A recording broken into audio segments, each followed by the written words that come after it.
often in those weeks after Katrina must not fade to a whisper. Those words have been caught in a tangle of half measures, half-hearted leadership, and red tape.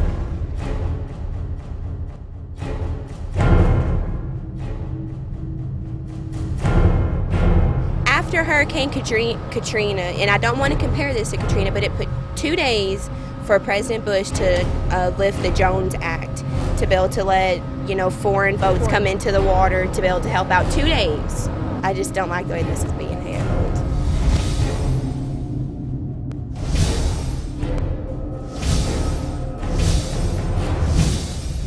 And we're going to continue to update the American people on the situation in the Gulf going forward. Now, I'd like to say a few words about the economy. It seemed like lackadaisical on this, and Doug is right. This seemed like they're inconvenienced by this. Earlier today, DHS Secretary Napolitano announced that this incident is of national significance. My administration will continue to use every single available resource at our disposal. The President will be judged on our response and our recovery efforts.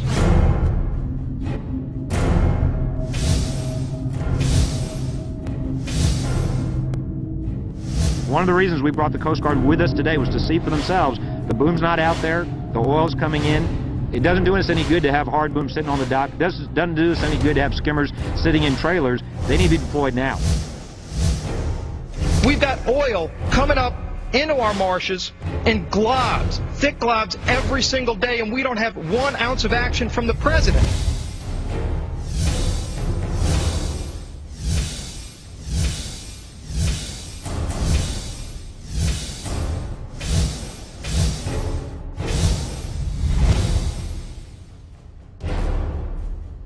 And the thing that makes me sad is it's never going to be the same. I can't just dive down there and plug the hole. I can't suck it up with a straw. It just looks like he's not involved in this, man. You got to get down here and take control of this, put somebody in charge of this thing and get this thing moving. We're about to die down here. I assembled a team of our nation's best scientists and engineers to tackle this challenge. A team led by Dr. Stephen Chu, a Nobel Prize-winning physicist and our nation's Secretary of Energy. Why does he continue to say that the Secretary of Energy has a Nobel Prize? I mean, it's almost gotten ludicrous. Where was the how in this speech when the nation is crying out for how? I think it's interesting we have a blue ribbon panel now that's going to look into what went wrong. Can't we move a little quicker than that, than to name a commission? There wasn't any specificity to it. I'm going to revise my remark, Chris. I don't think he aimed low. I don't think he aimed at all about this. It's startling to have heard this, isn't it?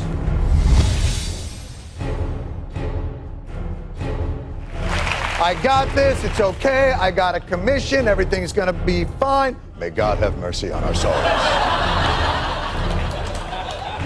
I mean, if this is a commission-based administrative problem, what's with the freaky talk?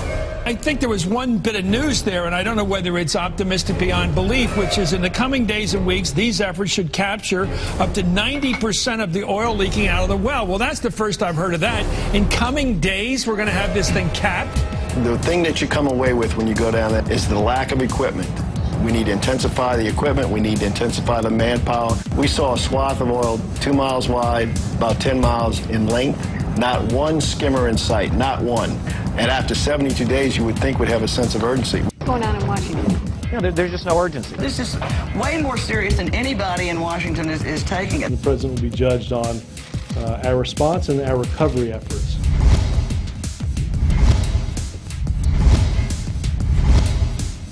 It was the President's directive that we press the pause button. If that pause lasts longer than 30 days, 60 days, you put this industry at great peril because these rigs float.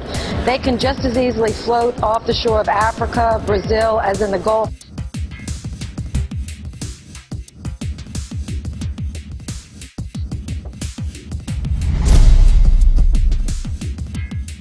And once they're gone, they may never come back. The economic injury to the Gulf could be worse from the moratoria than it is from the spill. President Obama's moratorium on deep water drilling. Do you support it, or do you think it's a bad idea? I think it's a terrible idea. That is the most idiotic, juvenile overreactions. It's an uninformed decision is what it is. And I don't know how many tens of thousands of wells have been drilled in the Gulf of Mexico since we've been doing it, but how many times have you heard about this happening? I think that's a pretty good track record. This moratorium is not going to stop anybody else. It's not going to stop British companies. It's going to hurt American companies.